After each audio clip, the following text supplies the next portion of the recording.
Greetings and welcome to the energy of Aries. Cardinal fire is here. The first house is open. The fool's journey begins. We shall look into the singularity, which is a spread designed in order to see in lifted time and space, non-linear, a way into the energies of the first house and Aries. Okay, um, specifically the energies of Mars are watching over this, and hopefully our actions are covered. Um, Tarot of the Twin Sun is a functional division within the Order of the Twin Sun. Please take only what you will and use any of the information given uh, in the most discerning and calm manner. Um, let's go ahead and begin.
Mm.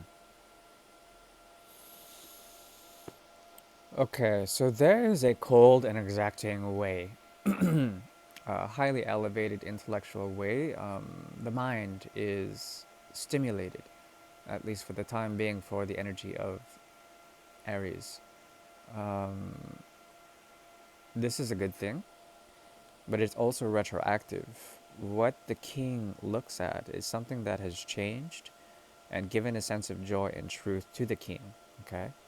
The king has been through transformation, and with this energy, there's a mature way of understanding how certain rigid ways of thinking have brought about some sort of rite of passage. Okay?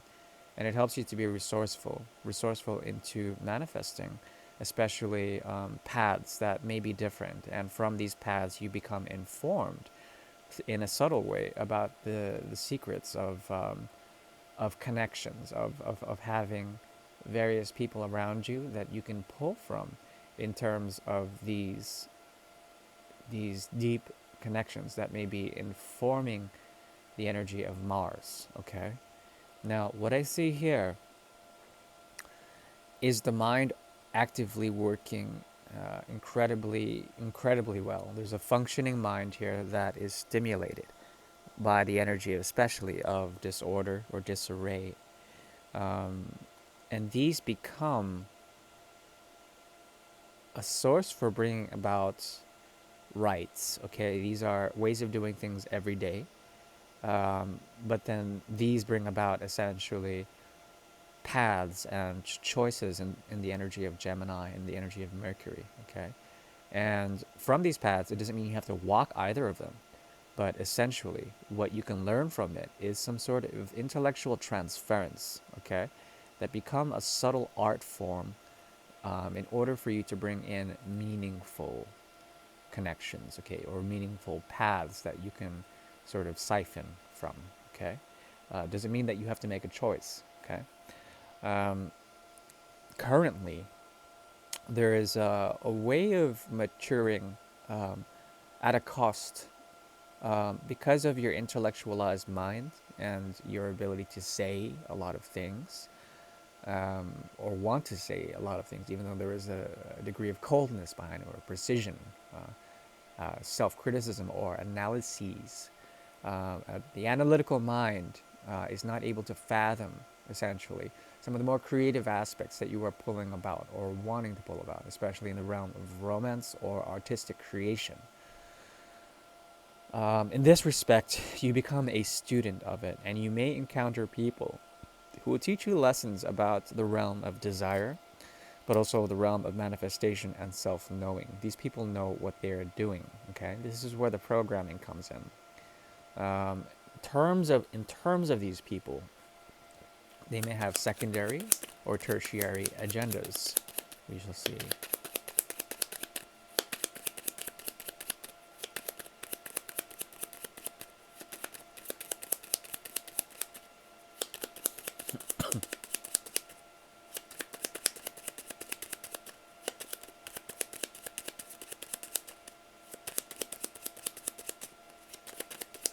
Yeah, she does not want to.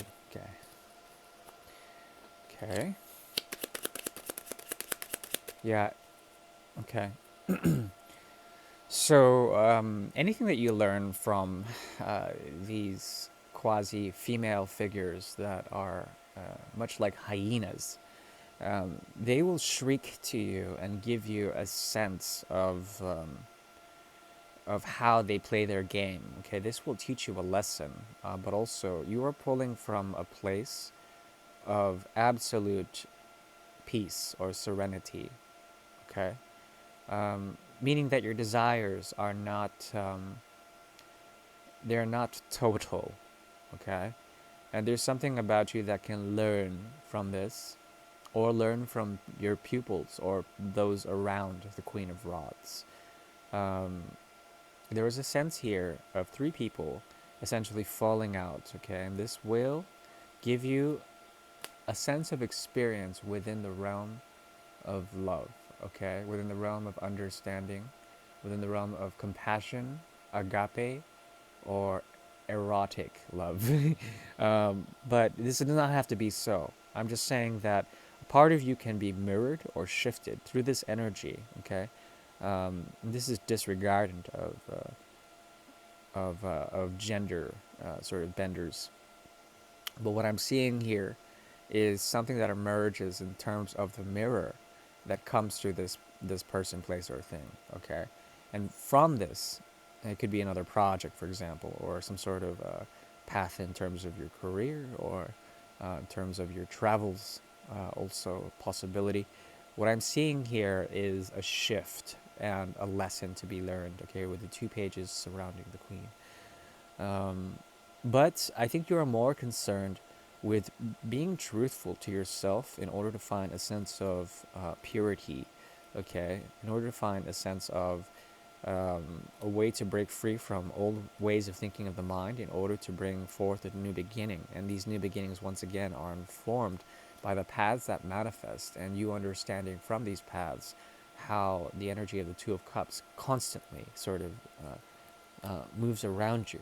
Okay?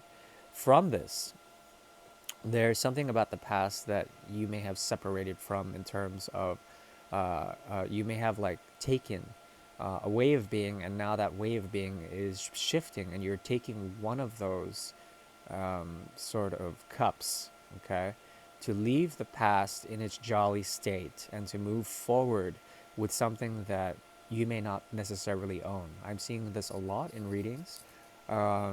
So these are potentialities that you don't even understand, but it's like a type of emotional redistribution or creative redistribution. Okay, from this management and the micromanagement of this, you become a student of your proclivities. Okay, of your way of doing things, your own nuances, your subtleties, especially.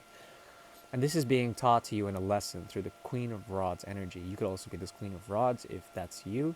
Then there's a retroactive look on the way you can smash, especially, or burn out and become self-aware of the past. Okay, but something about you has taken an offer from the past and is simply, in the most feng shui type of ways, just bringing it forward to something else. Okay, and this may give you a sense of empowerment, at least in terms of control, but also you are a student of the very of your own sort of tutelage in terms of the empowerment that comes through the sword's energy. So something that you want to say will bring these options, and you will be informed by those options, and it's very reflexive. So You don't have to take one of the paths, but you will learn from both of them in order to find what again? It's after the lovers. In order to find the subtlety. Okay, yeah, the subtlety. So basically, we're going to like a feedback loop. The subtlety of pure connection. Okay, so you're not taking connections now. You're just understanding the nature of connectivity with others, especially. Okay, that is what I see for the energy of Aries. Bye.